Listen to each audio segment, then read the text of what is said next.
গভীর রাত, গ্রামের চারপাশে নিস্তব্ধতা নেমে এসেছে। দূরে কোথাও কুকুরের হালকা ডাকে মাঝে মাঝে সেই নীরবতা ভেঙে যাচ্ছে।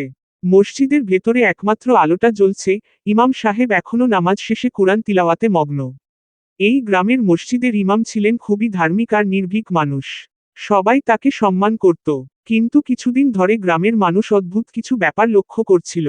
রাত গভীর হলে মসজিদের ভেতর থেকে অদ্ভুত শব্দ আসতো, মনে হতো কেউ যেন ফিসফিস করে কথা বলছে, আবার কখনো ভারী কিছুর চলার শব্দ। প্রথমে কেউ গুরুত্ব দেয়নি, ভেবেছিল হয়তো বাতাস বা কোনো পশু। কিন্তু একদিন ঈশার নামাজের পর এক বৃদ্ধ মুসল্লি সাহস করে ইমাম সাহেবকে বলল, হুজুর, রাতে মসজিদে কিছু একটা হয়। আমরা ভয় পাই। ইমাম সাহেব শান্ত গলায় বললেন, আল্লাহর ঘরে কোনো ভয়ের কিছু নেই। যদি কিছু থাকে, সেটাও আল্লাহরই সৃষ্টি। সেই রাতেই তিনি ঠিক করলেন, আজ তিনি মসজিদেই থাকবেন, দেখবেন আসলে কি হয়। রাত আরো গভীর হলো। চারপাশে একেবারে নিস্তব্ধতা। হঠাৎ মসজিদের পেছনের দিক থেকে একটা অদ্ভুত শব্দ ভেসে এলো, যেন কেউ ধীরে ধীরে হেঁটে আসছে। ইমাম সাহেব থামলেন, কান খাড়া করলেন। ধপ ধপ ধপ, পায়ের শব্দটা যেন ভারী, মানুষের মতো, কিন্তু আবার ঠিক মানুষের মতো না। তিনি আস্তে করে উঠে দাঁড়ালেন। তারপর ধীরে ধীরে পেছনের দিকে এগোলেন। ঠিক তখনই একটা ঠান্ডা বাতাস পুরো মসজিদের ভেতর দিয়ে বয়ে গেল। তারপর তিনি দেখলেন, মসজিদের এক কোণে একটা কালো ছায়া দাঁড়িয়ে আছে। মানুষের মতো গরম, কিন্তু চোখ দুটো অদ্ভুত জ্বলজ্বল করছে। ইমাম সাহেব একটুও ভয় পেলেন না। তিনি জোরে বললেন, তুমি কে? কিছুক্ষণ নীরবতা। তারপর একটা কর্কশ, গভীর কণ্ঠস্বর ভেসে এলো, আমি এই জায়গার বাসিন্দা, অনেক বছর ধরে। ইমাম সাহেব বললেন, এটা আল্লাহর ঘর, এখানে কোনো অশান্তি বরদাস্ত করা হবে না। ছায়াটা ধীরে ধীরে সামনে এগিয়ে এলো। বাতাস আরো ঠান্ডা হয়ে গেল।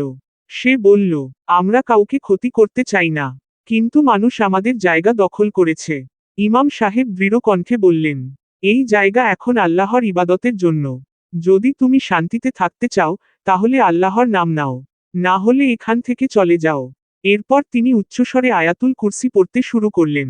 শব্দটা মসজিদের ভেতরে প্রতিধ্বনিত হতে লাগল। ছায়াটা কাঁপতে লাগল। তার কণ্ঠস্বর বদলে গেল, থামো, থামো। কিন্তু ইমাম সাহেব থামলেন না। তিনি আরো জোরে তিলাওয়াত করতে লাগলেন। হঠাৎ একটা তীব্র শব্দ হলো। তারপর সবকিছু নিস্তব্ধ। মসজিদের ভেতর আবার আগের মতো শান্ত হয়ে গেল। পরদিন ফজরের নামাজে মুসল্লিরা যখন এল, তারা দেখল, ইমাম সাহেব স্বাভাবিকভাবেই বসে আছেন। কেউ কিছু বুঝতে পারল না।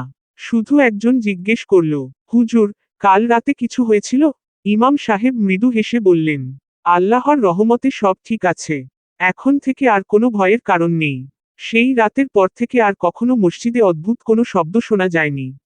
কিন্তু গ্রামের কিছু মানুষ এখনো বলে, গভীর রাতে, যখন সবকিছু একেবারে চুপচাপ থাকে, মসজিদের আশেপাশে হালকা বাতাস বয়ে যায়, আর মনে হয় কেউ যেন দূর থেকে ফিসফিস করে বলছে, আল্লাহ।